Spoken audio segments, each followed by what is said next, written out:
Hi, it's me again with CorelDraw tips and tricks. This video is about two ways to do the same thing. One of them is use the Transform or Transformation Docker, which is under Windows, Dockers, and Transform. Your version might say Transformation. And you have a numerous things: position, rotation, mirror, size, and skew. But if we wanted a 2-inch circle 1 inch off this other circle, the way you can do it, I have a 2-inch circle. Doesn't matter what size this circle is. If I want it 1 inch and I have a 2-inch circle, I'm going to set my nudge factor to 3. All I have to do is select T like Tom or top, and then select my item and hit the arrow key.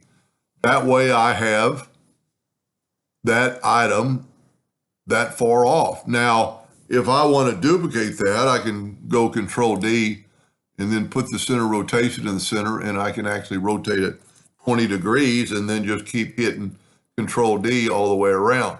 But then there's the Transformation Docker. Let's do it with the Transformation Docker, and especially if you have it already open, you can do both things. Let's put this back in the center of the page. We're going to go to positioning, and I'm going to set my y-axis on 3 and my relative position at the top.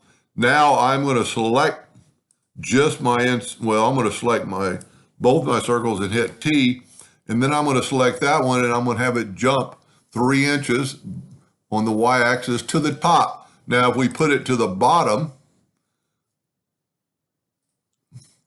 it will go down. But if I put it to the top, it'll go up. Now you need to do this in the correct order. So let's go P, like put it in the center of the page.